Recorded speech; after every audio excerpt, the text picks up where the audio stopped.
When I tried to start a business, my husband secretly re-registered the name under his own LLC. He said, "You weren't serious enough to deserve it."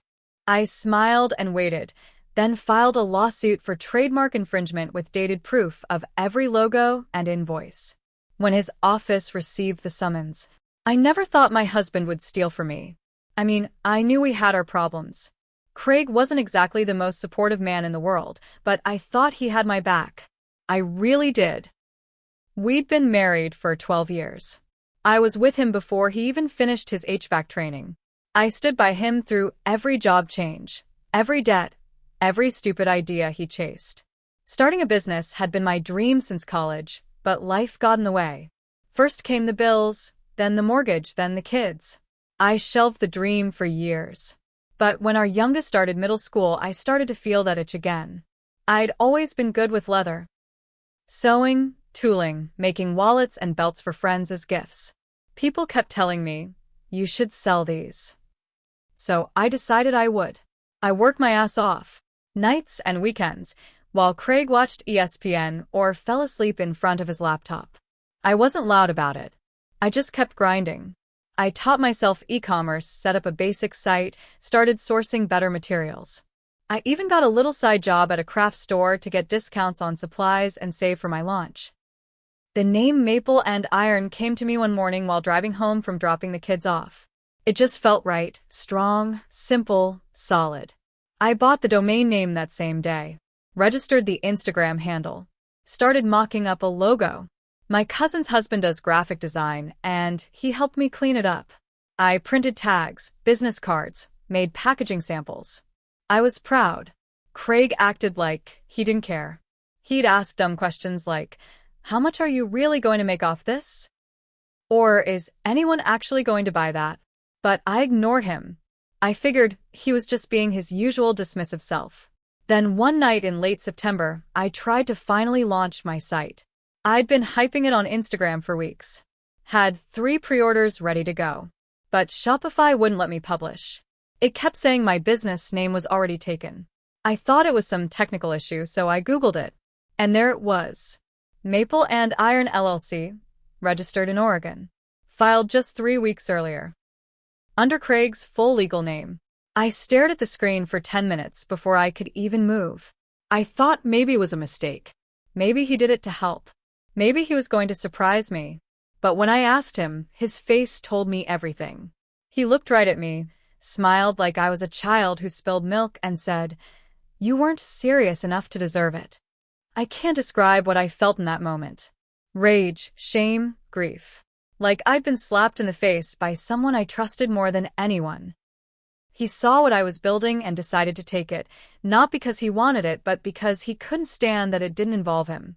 He told me I was just playing shop, that he secured it legally, and if I wanted to use it, we could talk about it. I didn't cry. Not in front of him. I just went to bed. I didn't sleep. The next morning, I started gathering everything. I had dated sketches, prototype photos with timestamps, invoices from friends who'd paid me through Venmo months before his registration, screenshots of every version of the logo, email threads with the designer, my Shopify history, even Instagram drafts from before he filed anything. I made an appointment with a local intellectual property attorney. I used my old savings account Craig didn't even know I still had. The lawyer said I had a solid case for common law trademark rights and could go after him for infringement. So I did. We filed in early January. The summons went to the address listed on his LLC registration, which, ironically, was our own home. His office got the copy through email. He called me from work that afternoon. I could tell he was angry, but there was fear under it.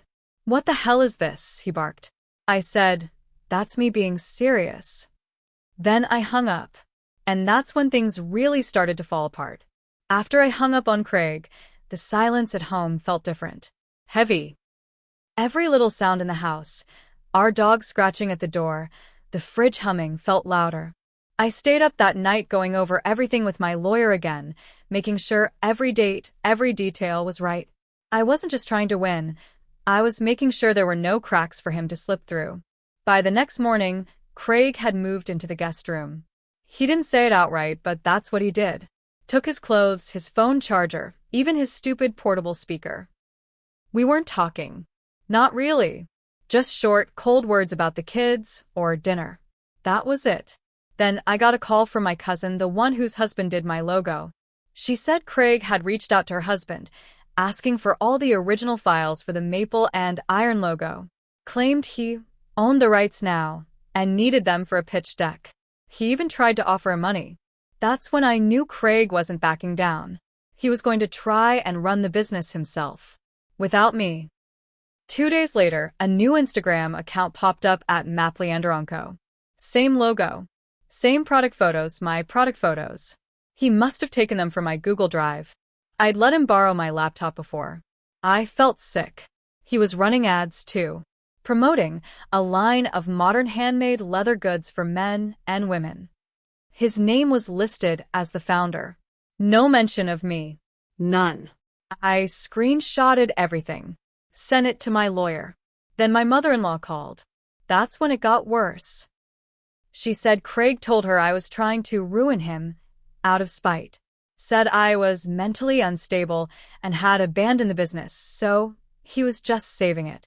He'd painted me as this bitter, unstable wife with nothing better to do than file lawsuits. And she believed him. His whole side of the family turned their backs on me. Uninvited from his cousin's wedding. Blocked on Facebook by his sister. Our kids started hearing whispers when they went to visit his side on weekends. One of his nieces told my daughter, "Your mom's going crazy and trying to take all your dad's money." That broke me. But it also made me double down. We amended the lawsuit to include additional copyright violations for the stolen images and text. We asked for damages. We made it clear this wasn't just about a name. It was about my work, my ideas, my identity. Craig kept pushing. He filed a motion to dismiss. Claimed I had no standing and that the business was a joint marital venture. My lawyer ripped it apart with evidence.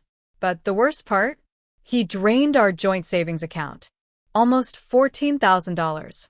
Claimed he needed it for legal fees and business expenses. I couldn't touch a dime of it. My name was on the account, but Oregon's laws gave him loopholes while we were still legally married. I felt like I was fighting with a ghost. Someone I used to know. Someone I used to love. And all I could think was, he really thought I'd just let him do this. He thought I'd fold. But I wasn't going anywhere. About 3 weeks after Craig drained our joint account, I found out he had opened a business line of credit under the Maple and Iron LLC. I only learned this because one of my old clients, someone who'd bought a custom belt for me months ago, sent me a message. "Hey, weird question," she wrote. "Did you raise your prices and start shipping from a fulfillment center in Nevada?" I hadn't. I did some digging.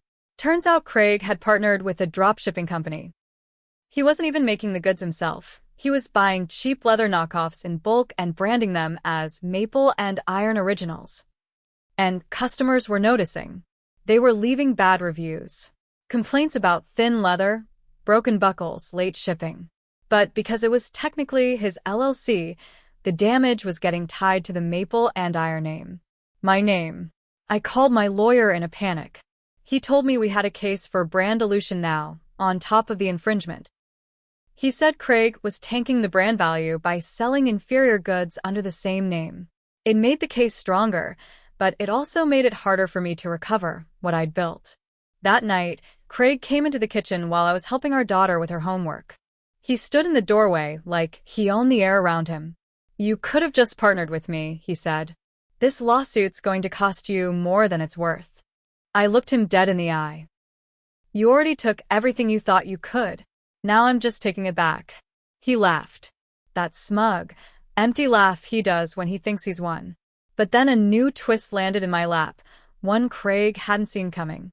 One of his business contacts, a guy named Aaron, who ran a small leather shop in Eugene, reached out to me privately. I didn't know him well, but we'd followed each other on Instagram back when I was more active. He said Craig tried to buy bulk scraps from him using my name. Told him we were still in business together. Aaron got suspicious because he knew from my posts months ago that I'd been quiet and wasn't launching yet. When he saw the logo Craig sent, he knew something was off. Then he said something that stopped me cold. He sent me an old photo of yours. One where you're working on a bag at your dining table. Said it was his wife working for his brand. I felt the rage crawl up my spine.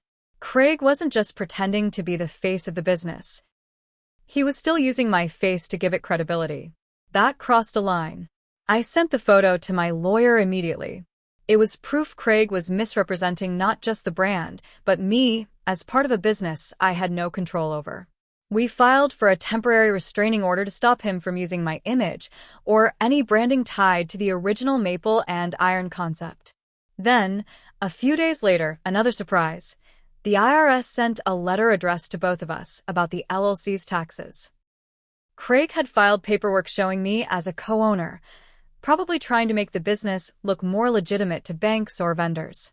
That meant I was now potentially liable for his income, his unpaid taxes, and his shady shipping deals. He had dragged me into financial hell and tried to make me responsible for his mess. But it also gave me something else. Proof he'd lied. He'd told the court the business was entirely his. But now I had legal documents filed by him, under penalty of perjury, showing I was listed as a co-owner. I knew right then I wasn't just going to win this case. I was going to destroy his lie from the inside out. The court date finally came 9 months after I filed the lawsuit. It felt like a lifetime. Craig still tried to act smug in front of the judge. He wore a sharp suit and brought a folder with fake invoices and a timeline he clearly threw together at the last minute. He called me disorganized, said I had abandoned the brand, and repeated that tired line. She wasn't serious. But I had everything. Dated sketches, receipts, email threads, my cousin's testimony, even screenshots of Craig using my photos to market the brand. Then came the biggest blow. The IRS letter showing I'd been falsely listed as a co-owner, proof that Craig had lied to both the government and the court. When my lawyer laid out the timeline, date by date, email by email, I watched Craig's face shift. He knew he was cooked. The judge didn't say much, but I could tell. His eyes lingered on Craig longer than they did on me. 3 weeks later, the ruling came in. The court found in my favor. Craig was ordered to cease using the maple and iron name immediately. He had to remove all products, ads, and pages with the name or logo within 10 days. He was also ordered to pay $27,000 in damages for brand dilution, false representation, and misuse of intellectual property. The judge even referred him to the state tax board for misfiling co-ownership claims.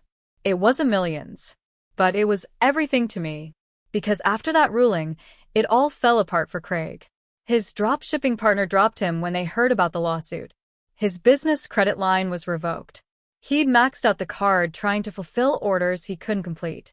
Refunds started piling up. He got sued by 2 customers over defective goods.